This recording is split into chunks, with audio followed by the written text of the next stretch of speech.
Bonjour, toujours dans le cadre de l'implémentation des principaux design patterns en Java. Maintenant, nous allons essayer de présenter le design pattern stratégie. Donc, dans un premier temps, nous allons nous intéresser à présenter à quoi peut servir ce design pattern. Donc, comme montré dans le diagramme de classe suivant, que nous allons essayer bien sûr de le détailler pas à pas et d'expliquer chaque élément à quoi peut servir. Dans un premier temps, nous allons essayer de savoir ce que c'est exactement le design pattern stratégie.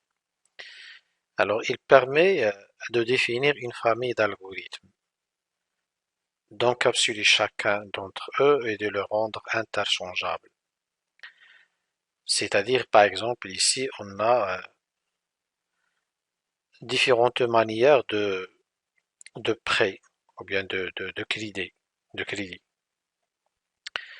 Donc, soit un crédit destiné pour le logement, ou bien un crédit personnel, ou bien un crédit auto. Bien sûr, pour calculer les taux d'intérêt, donc le taux d'intérêt dépend fortement de type de crédit. Est-ce que c'est pour maison, ou bien pour immobilier, ou bien personnel, ou bien auto.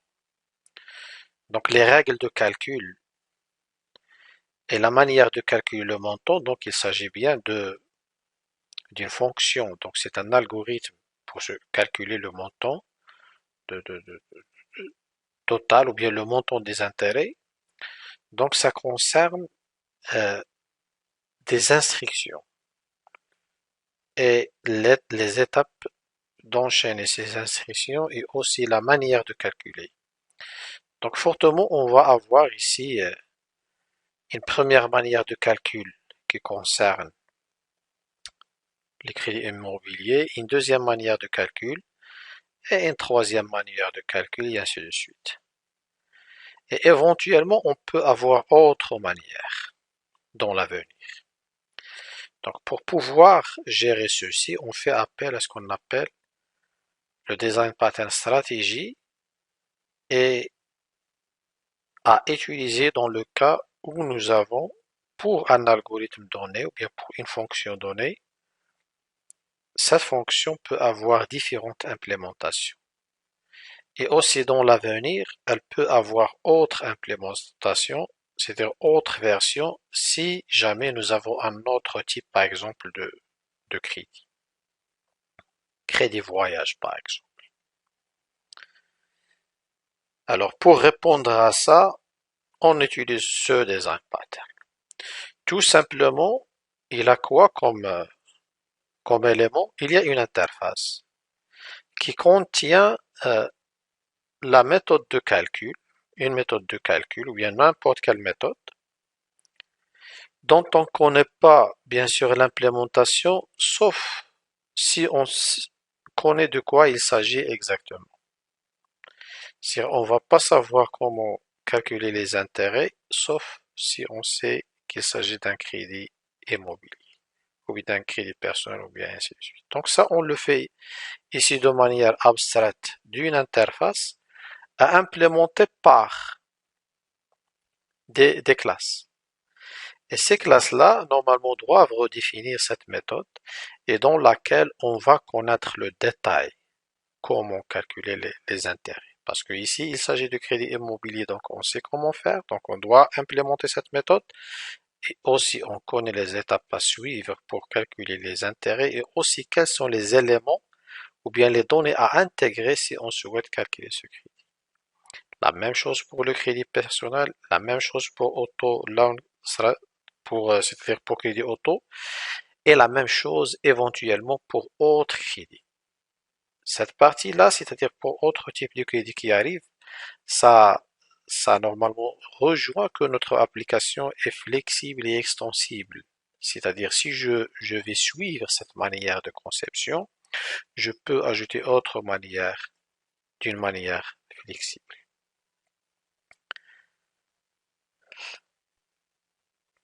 Alors pour pouvoir utiliser normalement ces types d'implémentation, on doit avoir ce qu'on appelle un contexte. Bien sûr, ce contexte-là, c'est une classe concrète qui a comme objectif dans un premier temps d'initialiser le type de crédit que nous allons avoir avec les paramètres qu'il faut éventuellement, mais surtout dans le contexte où on va choisir le type de crédit. Parce que déjà ça, il est référencé par Interest Calculation Strategy, par exemple, par cette interface. Et c'est cette interface que nous l'avons utilisée ici comme référence dans le constructeur. C'est-à-dire le down context, il contient déjà une référence de ce type. Mais cette référence, normalement, c'est une interface. C'est une interface, mais la réalité, c'est-à-dire le new object, c'est quoi? Le new object peut être l'un des, des classes, c'est-à-dire soit new cette classe, ou bien new cette classe, ou bien new cette classe. Mais le plus important, dans le contexte, nous avons uniquement la référence. Mais une fois on souhaite avoir une exécution concrète, à ce moment-là, on doit spécifier il s'agit de quelle classe concrète. Et bien sûr, ça c'est le contexte, et par la suite, ça c'est le programme qui va utiliser ce contexte-là pour mettre en place un scénario d'exécution qui explique les étapes à suivre pour montrer comment marche le design pattern stratégie. Alors, en suivant cette manière de modélisation, on va bénéficier d'un ensemble d'avantages.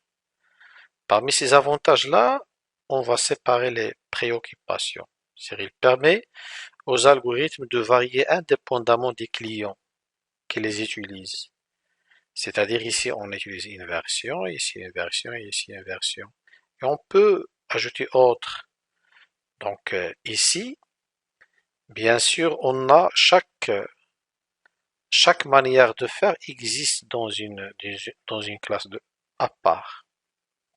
Donc ce qui permet de séparer les implémentations et aussi la manière de les utiliser, ce qui favorise une meilleure organisation du code et bien sûr une réduction de couplage.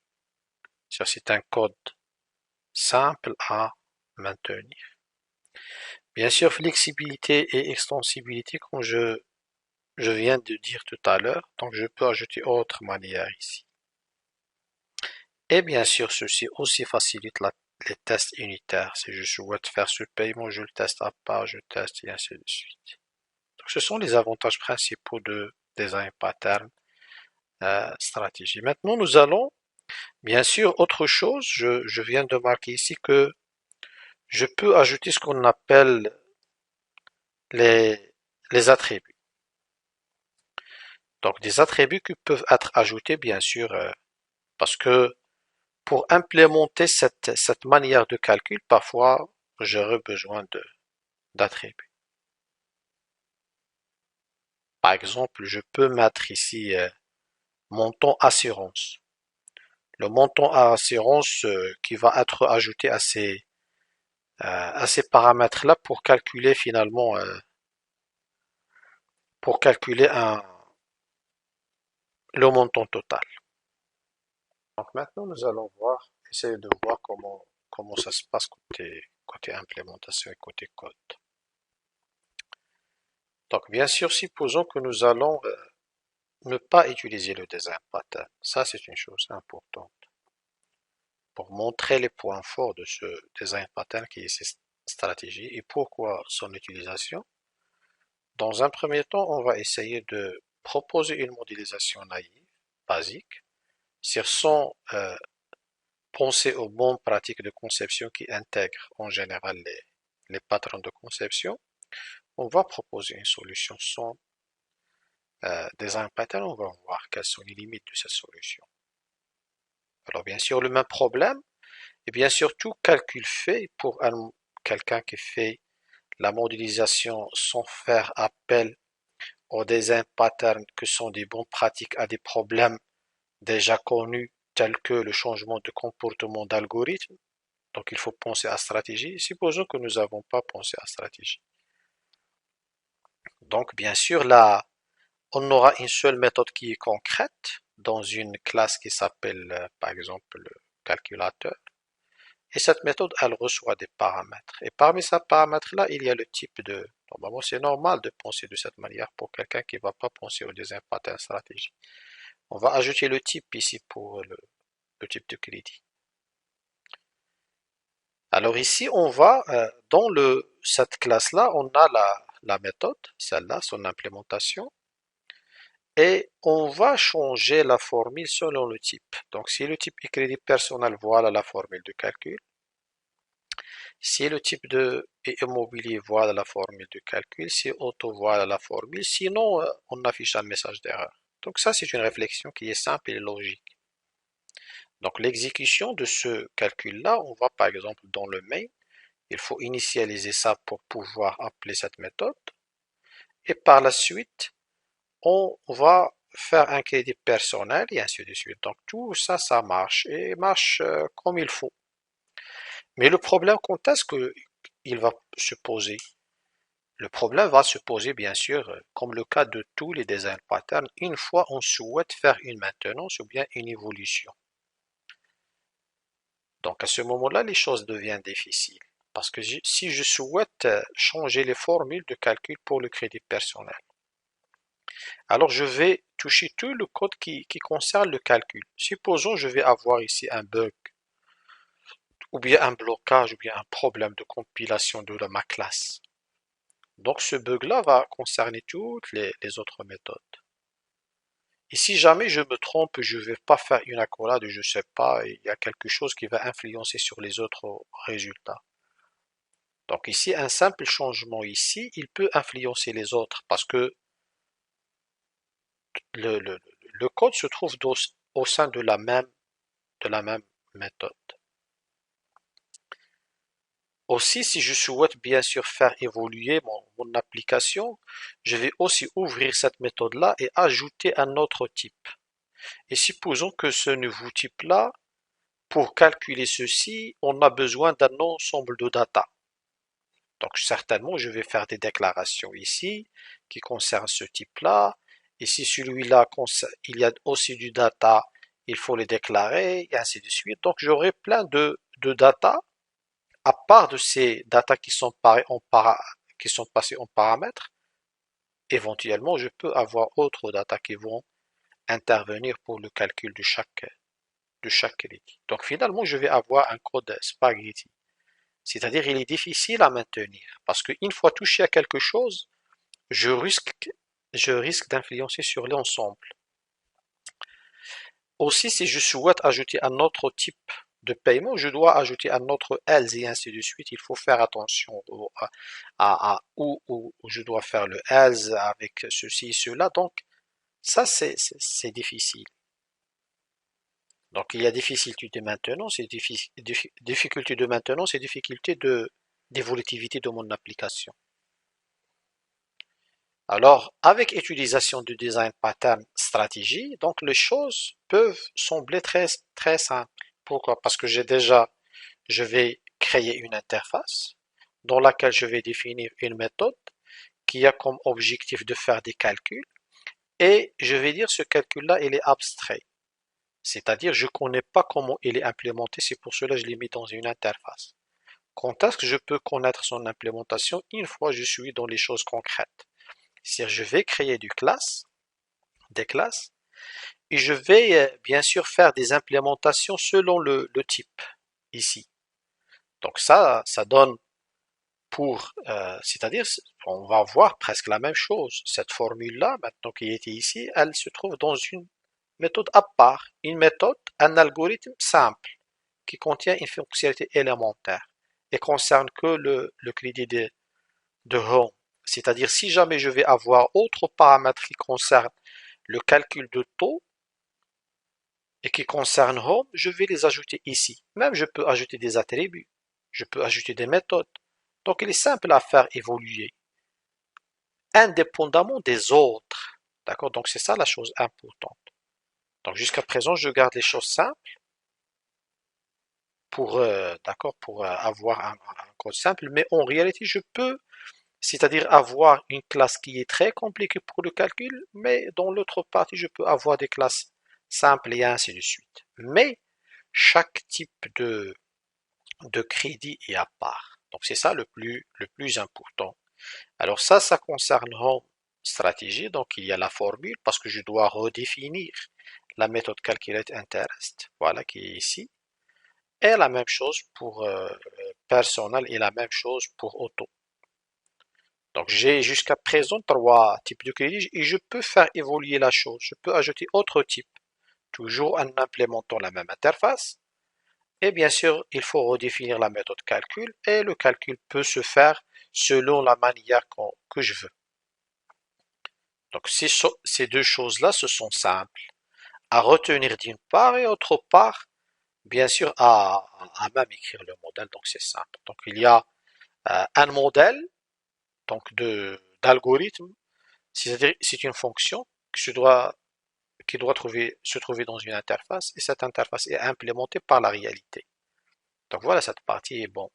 Alors pour exécuter, bien sûr, pour choisir quel type, il faut faire appel à une classe qui s'appelle normalement contexte, contexte de l'application.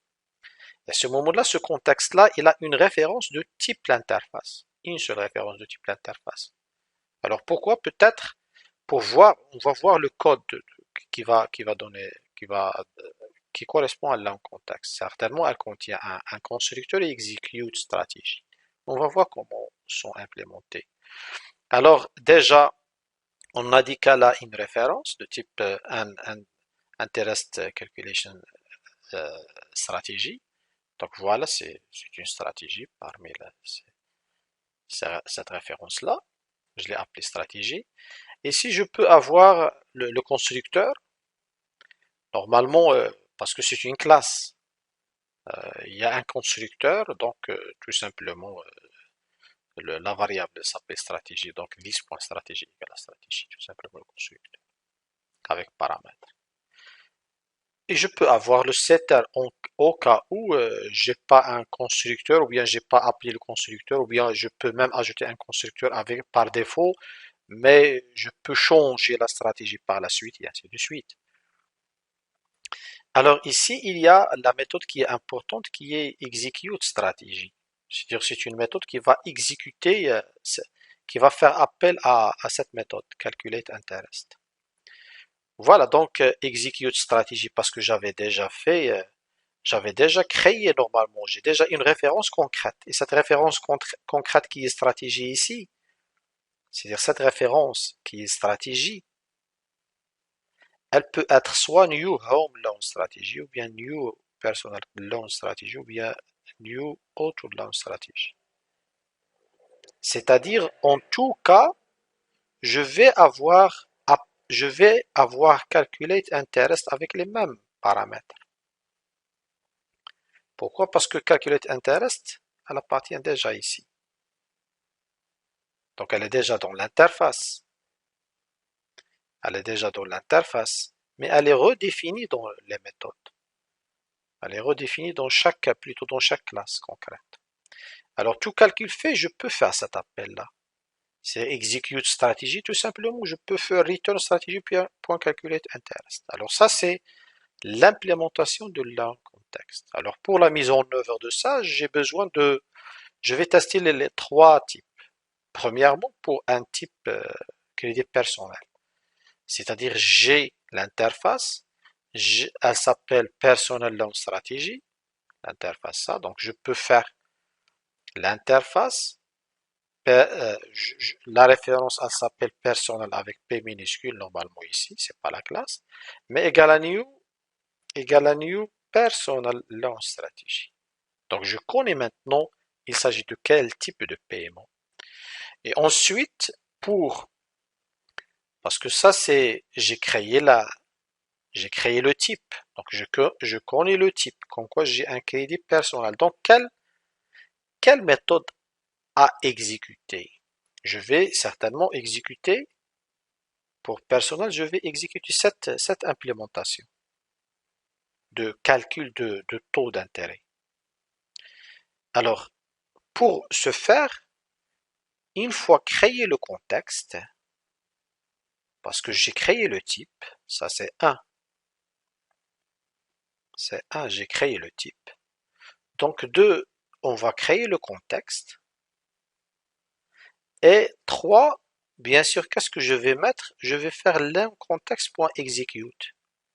Donc, l'enContext.execute stratégie. Elle est où? C'est ici. D'accord? Donc c'est ça finalement, c'est-à-dire cette long contexte qui est là. Si je vais mettre execute stratégie, parce que personnel long stratégie, il y a la méthode execute stratégie, j'ai les paramètres qu'il faut, mais l'implémentation qui va être exécutée, c'est celle-là. C'est-à-dire il va exécuter cette partie-là, et bien sûr, elle va retourner un double, et ce double-là, je peux le stocker dans une variable que je l'ai appelée ici personnel long interest, et je peux l'imprimer. Donc cette manière de faire, donc contexte pour personnel, donc c'est la même chose avec ça plutôt. Avec ça. Pardon, avec ça. Donc un, voilà 2, et la même chose pour home loan stratégie. Donc, je vais avoir 3, d'accord, 3, et puis normalement ici home interest c'est égal à ça et ainsi de suite. Donc voilà son contexte pour home. Donc c'est ça, c'est 4. Et par la suite pour auto c'est la même chose. Je crée le crédit et l'implémentation à exécuter sera correspondre à auto launch stratégie parce que j'ai mis un set stratégie parce que au début normalement j'ai personnel alors parce que là en contexte je l'ai créé une seule fois avec ça, mais par la suite j'ai utilisé les setters parce que je vais utiliser le même là en contexte. Je change la stratégie à chaque fois parce que ici c'est juste pour tester les trois types de crédit. Et bien sûr ça donc ça montre comme quoi si je vais avoir une modification dans la formule ou autre, donc je vais la changer dans l'emplacement qu'il faut. Et si je souhaite ajouter, donc je vais ajouter bien sûr une note très simple et dans le code source Java il sera ajusté d'une manière très simple, ce qui rejoint les qualités dans mon de design pattern qui est stratégie précédemment présentée, c'est-à-dire ses avantages. Alors maintenant comme exercice, donc on peut avoir cet exercice-là si on travaille sur une plateforme de commerce électronique qui doit permettre aux utilisateurs de payer leurs achats en ligne en utilisant différentes méthodes de paiement telles que les cartes de crédit et ainsi de suite. Donc pour résoudre ce problème, nous allons utiliser le design pattern stratégie. Autrement, c'est difficile. Donc il faut implémenter l'interface, il faut implémenter le contexte, il faut implémenter les classes concrètes et il faut implémenter le scénario d'exécution. Sachant que ici maintenant j'ai mis des informations qui concernent chaque paiement dans la classe. Alors si je reviens ici tout à l'heure, j'étais en train de parler des attributs que je peux ajouter. Maintenant si je souhaite bien sûr aller dans si je souhaite aller dans bien sûr dans Home, je peux ajouter par exemple je peux ajouter bien sûr private double je vais dire assurance. Et je peux mettre un setter et getter et ainsi de suite. Je peux ajouter des choses. Parce que j'ai dit, chaque type de paiement, je peux le personnaliser. Donc l'assurance, normalement, je peux, je sais pas, ça, et je peux ajouter peut-être assurance. Je peux même ajouter assurance si je veux. Et cette assurance, finalement, si je suis dans le programme, si je suis dans le crédit home, d'accord? Home stratégie. Avant de le passer, je peux faire un set parce que j'ai pas mis. Voilà ça, il faut utiliser le sous-casting. Attendez, parce que le home stratégie est déjà le home stratégie. Le home stratégie, il est déjà référencé par interest machin. Et ça, normalement, elle n'a pas d'attribut qui s'appelle. C'est-à-dire, je peux pas voir la méthode set. Donc c'est pour cela, pour voir ceci, donc je peux faire ce qu'on appelle, on connaît déjà ça suppose qu'on connaît normalement le downcasting. Et je peux faire ça et je peux faire appel à 7. Et donc je peux faire 3000 par exemple. Bien 30 000, faire un montant grand. Tout à l'heure j'avais combien? Je sais pas, j'ai pas exécuté jusqu'à présent. Alors si je vais exécuter avant de faire